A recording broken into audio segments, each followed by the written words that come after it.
climbed in the last 2 years is this. They knew that the Mayas in the old days, this pyramid was not open for all the population. If Chichen Itza has 100,000 people was climbing several times a day. Not like that one in that time, okay? And obviously there was just upper class, and for some reason you need to go up there. Maybe you need to talk to him, right? The ruler, you might go up there. But it's not that. The Mayas were not using the kind of shoes that we use. So our shoes was representing some damage. The clapping thing started to represent some damage too. The fumes of buses, when the parking lot used to be not there, we used to park the buses really. So when I started working as a tour guide, where is now that ambulance? All the buses were parked along one road of Cancun, passing now right here next to us. And the fumes was damaged and painted on frescoes. They were expecting that several things would be doing certain damage because the pyramid already got the damage through the years that passed and the rain and the rubble and the trees. They already knew that one. What they already really expect, and they really got upset and they decided that's it, no one will climb, is this. Here used to have a chain on that middle, right?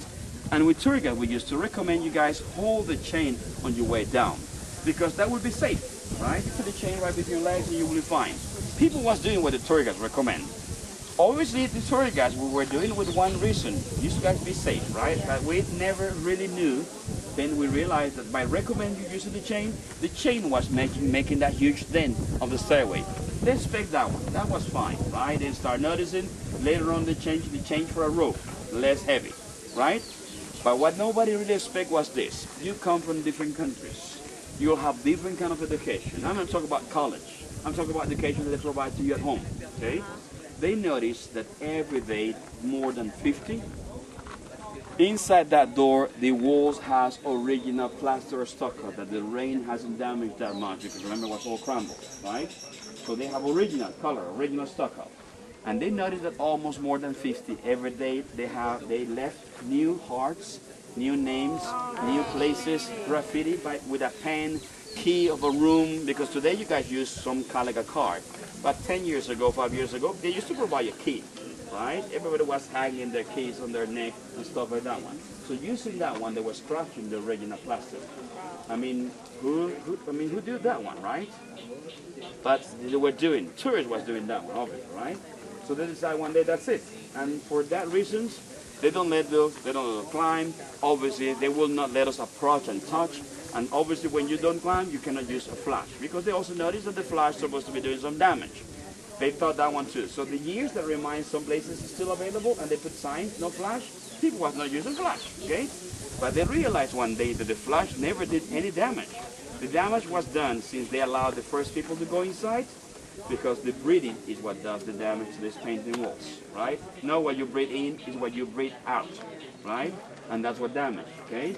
And that happens in places. So since that happened, they don't let us climb. In the 1960s, something has happened. One of the custodians, the guards, finished his job. Imagine how many people might be visiting Chichen Itza in the 1960s. I presume maybe 10 or 20 a day, right? 20 people finished. He was ready to go home. He left this place, right, through there, and he looked this pyramid one more time. Can you see from where you are that this pyramid right at the bottom of the stairway of the north side has a big snake head on the bottom? Can you see that big snake head? Right there, right? That snake head is at the bottom of the stairway of the north side because this stairway that you see is the west. So he looked this pyramid where you are, where you can see that snake head, and he noticed that that day, because it was 5 o'clock, when this place is already closed, on that wall where we have that snake head, it was already done, complete, appear 7 light triangles and 6 shadow triangles. He could understand that the light or the shadows are probably both, but there was something definitely making the body of a huge snake on that wall because the body finished on that head that is right there. So he went home, come back the following day, thinking about it, how come no one has seen this? It was huge snake, right? The next day he saw it again, 5 o'clock, when this place was closed, and by the third day he decided to talk about it to archaeologists. Because archaeologists should know that one happened. Yeah. Never knew, right? Archaeologists come back with him the third day. He was hoping that the snake might be still there, right? On the third day, the snake appeared again. The 7 lights and 6 shadows appear. This snake appears every year, 3 days, twice. Appears on the 20th of March, the very day, the 21st of March, and the 22nd of March. that is known as the spring equinox. The snake appears again in September. The 21st of September, the 22nd of September, and the 23rd of September, that is known as the fall equinox. So we have twice a year, when the same hours of light, you got the same hours of night, and it's known as equinox. They are twice a year or once a year, when the day cease to be longer than the nights, and we call that one summer solstice. And the other way around, long nights, short days, is winter solstice, right? So what happened here happens on March and September. Last March, that's why I mentioned to you, we have last March on the 21st, 60,000 people. 60,000 people here on this grass, everybody waiting to be 3:30 when this snake start to come up and start to appear. So I'm going to show it to you how that happened, because obviously today we don't stay to see it, right? Because it happens or begins 3:30, and we leave this place at 2:20, and even if we stayed, the sunlight is not there yet where they're supposed to. So this Maya is so smart, right? So advanced, they decide to make that one happen, right? And they figure out everything. How many days takes the Earth to go around the sun?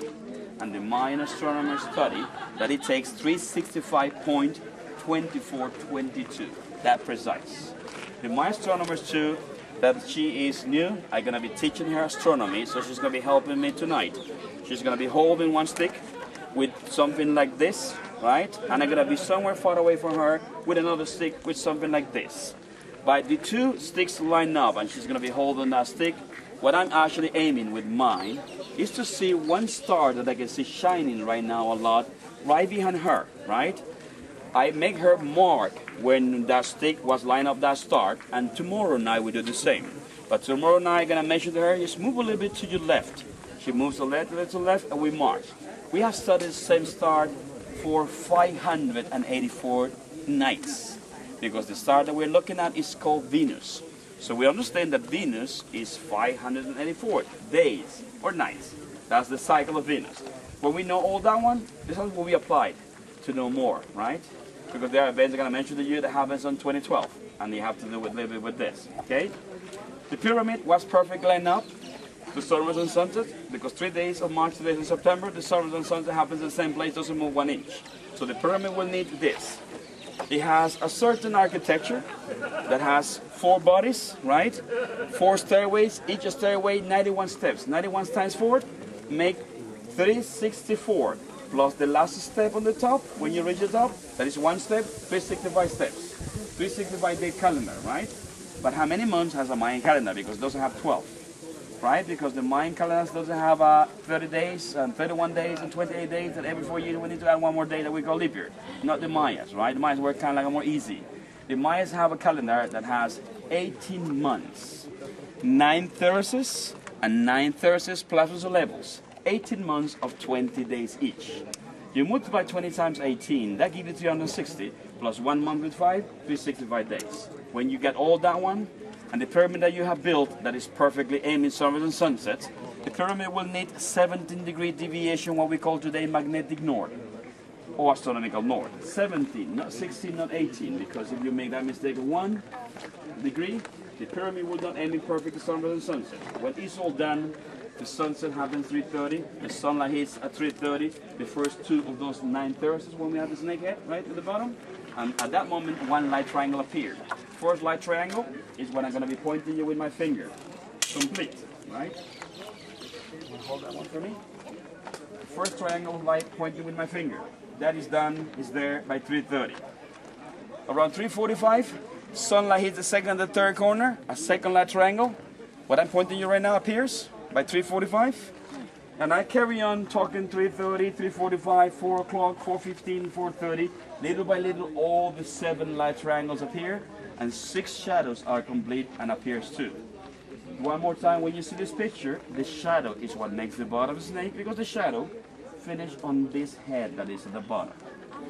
So when the shadow makes the bottom of the snake that finished on the head that is at the bottom, and all these 60,000 people last year saw it, and they got videos and they got picture of this, everybody start the way out, right, and they go back to the buses just to drop you back at your hotels.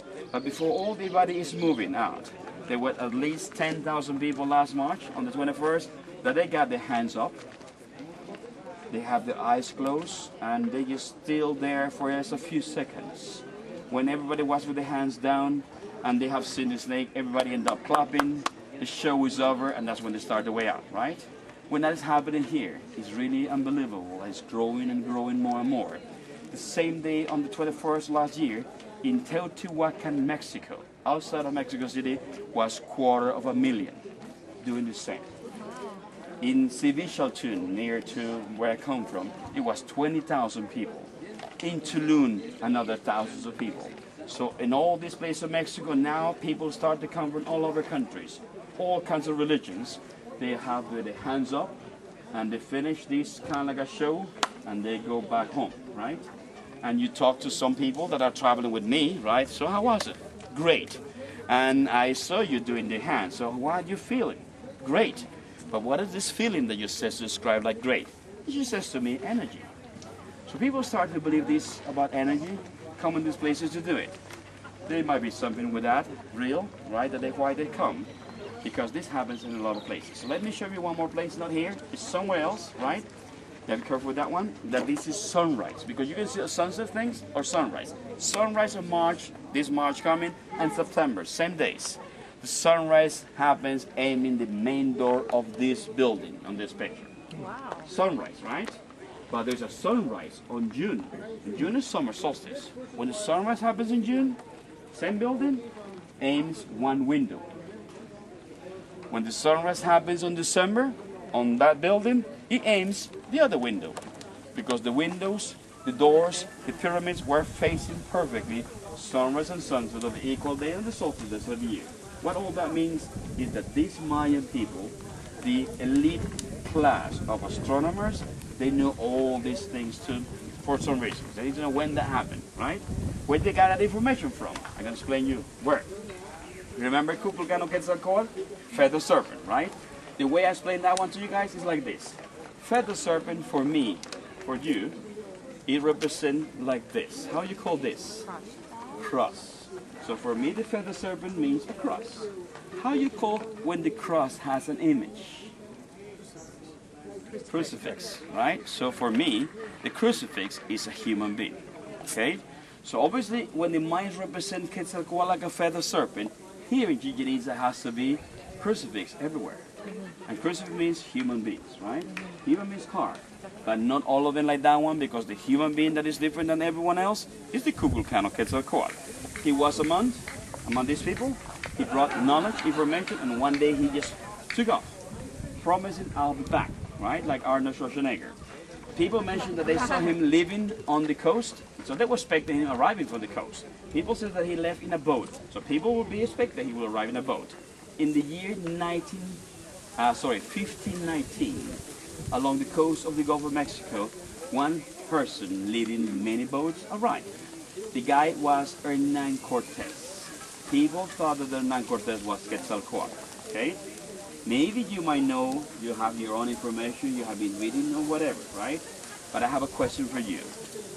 What do you think that people in Mexico confused so much and they thought that Hernan Cortez was Quetzalcoatl? These guys are supposed to have something that they might look alike or something similar. You know anything about that? They both were white. Good. Quetzalcoatl, apart from being white, some of the stories that they mention about him, that his hair shines like the sunlight. What color that might be? His eyes were very deep like the ocean. Blue. So, white, blonde, and blue. There's one more thing that actually they don't mention that much, right? But it was very important in that time. I'm going to show you a picture of the crucifix, right? The human being here in Chichen Itza, because this picture I'm going to show you appears over and over in many buildings in all different ways. Sometimes wearing different things, sometimes he's right here and he has this huge legion of people looking at him, and other people looking at him on his back, people above him looking down to him, and people below him looking up to him. All these people coming from who knows where, just looking at him, right? So what can you see on this one? Because I'm going to be taking you to this place now, that is the ball court, that there's a building where he, the Kukulcano Quetzalcoatl, sit and watch these games, right? What else can you see here on this picture? A person. Is that? He has facial hair. Facial hair that is big. So obviously when I mentioned to you about indigenous people, right? One of the things that I mentioned to you guys, that people doesn't grow too much hair on the body, right? Beard, mustache, whatever. So most of the idea that I have since I was a kid, if someone is coming to me, send me all kinds of stories since I was a kid,